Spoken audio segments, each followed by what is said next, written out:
Alright everyone, we're now well into the current news cycle for Kamala Harris's border visit, and how many pieces do you see on the abysmal failure that was her actual visit to El Paso? Crickets. That's right. Oh, who could have possibly predicted this? You've got like a couple of mentions even of the fact that Kamala Harris went to the border. Now think, this is from a legacy media that was chomping at the bit.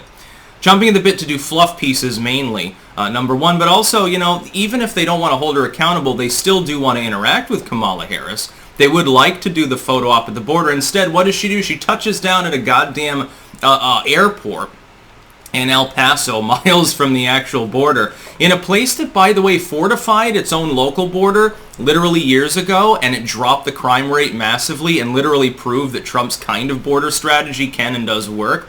And she goes there, takes some softballs, and then that's it.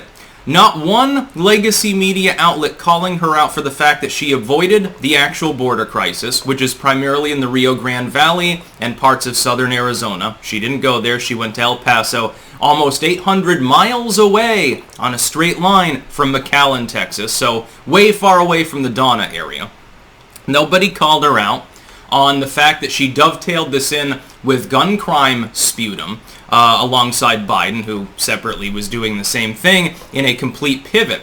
And I find it very, very funny, because supposedly this was going to be a redeeming moment. Remember yesterday, what I analyzed is that you saw over the last week or so, Biden completely pivoting away from the things he had been talking about, and Kamala too, to the point where literally two things on which the Democrats have failed abysmally, and just according to polling, just according to optics, not even just in any total sense, but just as far as public opinion, they failed. The border crisis, which they get predominantly blamed for, which is good because they're to blame for it, and gun crime, which they get blamed for because they literally cheered on rioting for over a year. When those are the two issues that you want people focused on, it means that you really must have sunk your credibility with everything else. Biden can't talk about the economy. He makes the occasional tweet, but everyone knows that 5% inflation is not a good thing. Everybody, I like how they're saying, well, it's just transitory inflation and we expect a robust third quarter. Robust. Well, I guess that definition is definitely up for grabs. I don't think so. I think you're going to have at least a lot of chronic underemployment, with crime continuing probably to inch upwards. So he can't talk about the economy. Foreign policy, the two big visits, Kamala Harris visiting Guatemala, instead of going to the border, of course, at the time. She failed. She got called out by the Guatemalan president. She got crucified for going there and not visiting the border, which, of course, is in that same general region. It's kind of sort of down in that part of Central America. The Texan border with Mexico, it's, you know, Texas is so big it's like a whole other country. The distance from El Paso to McAllen, practically the distance from the middle of Mexico to Guatemala anyway. She goes down there.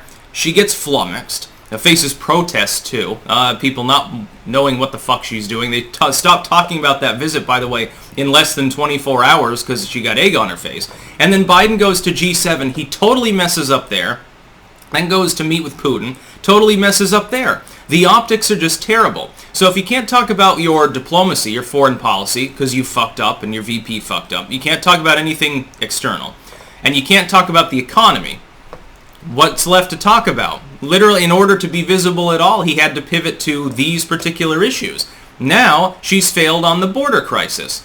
It's funny because there was a fluff piece that's like, well, can Kamala Harris succeed where Biden has failed? The answer is no. She already failed.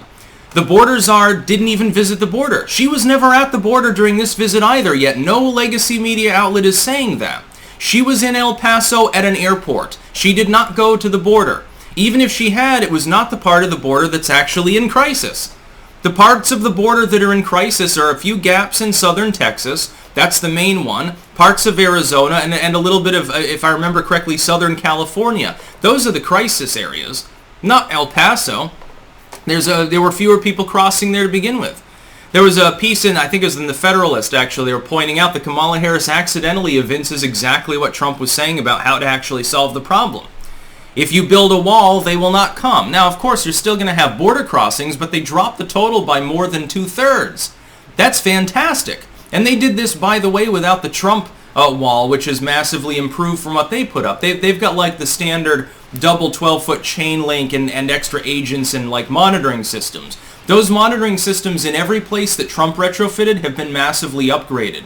So they're no longer running Windows Vista. Basically, they're not running Windows 95. Oh shit, I wonder why 1,000 people managed to sneak across and we only saw one of them, and it was the person with one leg, so we managed to catch and release. The massive upgraded. You get a higher wall. It goes further into the ground. You get more agents. Trump did that as well. A lot of people don't remember the ICE agent hiring, by the way, or actually letting them do their job, something that Biden has immediately rescinded. It's funny, by the way, to watch Biden do 180s on everything. Because you can add a crime to the 180 thing, because candidate Biden was basically, well, Antifa's great, yeah, it's good to burn Wendy's, we need to defund the police, and now he's like, please spend the extra Corona cash on more cops, please, because he's trying to salvage the situation because people are blaming him and his party for the problem. Rightfully so. By the way, it takes a little bit more time than just from now to midterms, which is why he's doing it, to solve the fucking problem. Not going to be solved. Kamala Harris fails, nobody calls her out, but people still see it. I still saw clips of her at El Paso pretending to be anywhere near the border. It's funny because El Paso is right across from one of the most violent parts of Mexico. By the way, one of the least safe areas in the entire world, completely overrun by cartels. Yet El Paso managed to considerably lower its crime rate and is now a reasonably safe, moderate-sized city. It's interesting how that happened because they built a wall. That's about all. Peace out.